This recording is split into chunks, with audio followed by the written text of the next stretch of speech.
Günümüzde en çok merak edilen konulardan biri de istihbarat teşkilatı, istihbarat örgütleri ve bu kurumlarda görev yapan ajanlar.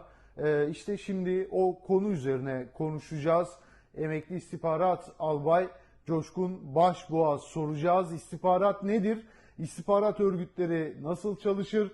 Askeri istihbarat nedir? Normal istihbaratla farkı nedir? Şimdi cevaplarını Coşkun Başbuğ'dan alacağız. Evet komutanım.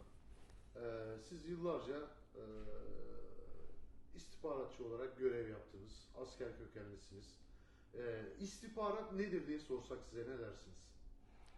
Şimdi istihbarat zaten sadece askerlikle örtüştürülmez. Yani istihbarat devlet bazında, hatta özel şirket, özel hayatta da herkesin sıkça başvurduğu bir ana konu.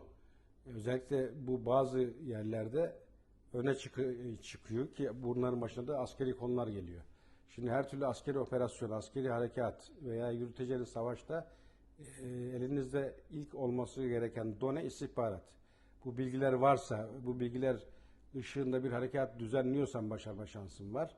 Ancak eğer sahada herhangi bir istihbari bilgiye sahip değilsen veya bu konuda herhangi bir çaban yoksa veya aldığın istihbaratlar yanlış veya değerlendirilmesi yanlış ellerde yapılıyorsa o giriştiğin işi, harekat veya operasyon ne dersen de adına zaten baştan kaybettin diyebilirsin.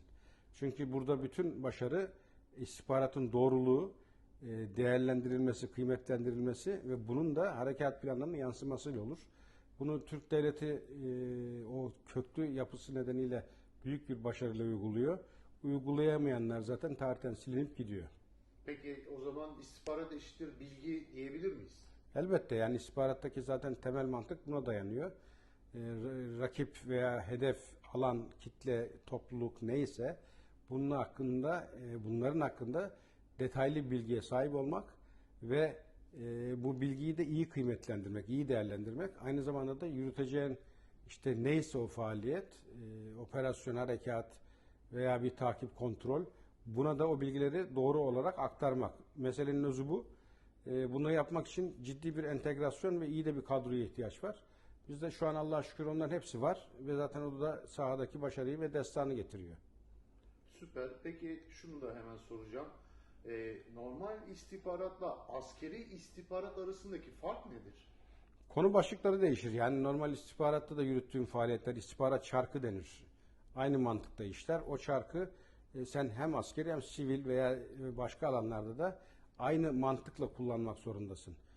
Askeri istihbarat dediğimiz konu askeri istihbaratın alanlarına giren, onunla ilgili bilgilerin derlenmesi ve bu çarkın içerisinde harmanlanması demek.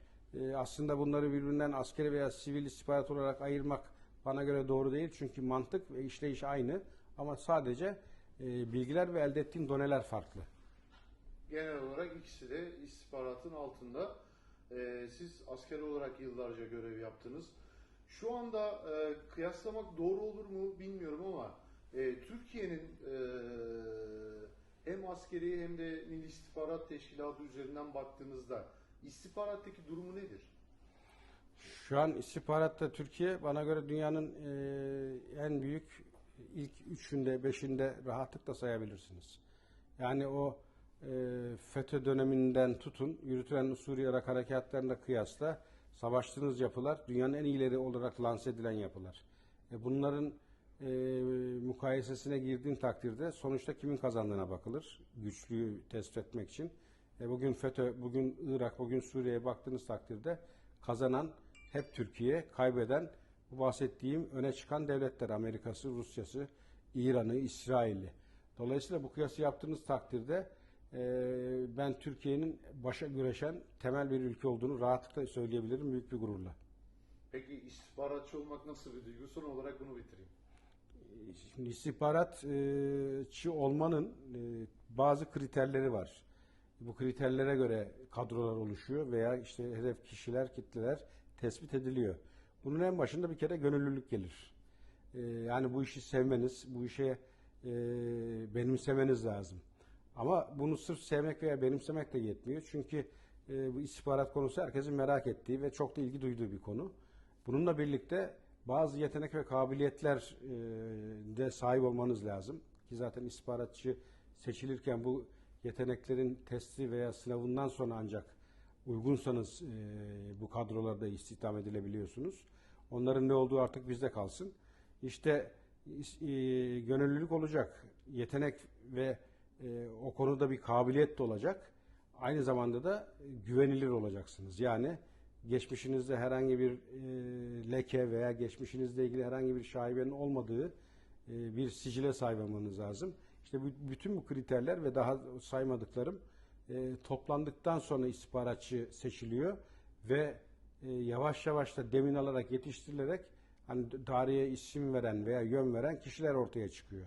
Bundan Allah'a şükür Türk tarihi bolca kişiye sahip. Çok büyük kahramanlar var. Hani Kuşlulardan tutun işte Hiram Abbaslara kadar hep tarihte klişe hale gelmiş önemli değerler. Dolayısıyla dünya tarihine baktığın takdirde herkesin aynı sistemi uyguladığını görüyorsunuz ama kahramanlar bazı ülkelerden çıkıyor. O da ülkelerden biri de zaten Allah'a şükür ülkemiz Türkiye. Peki çok teşekkür ediyoruz. Ben teşekkür ettim.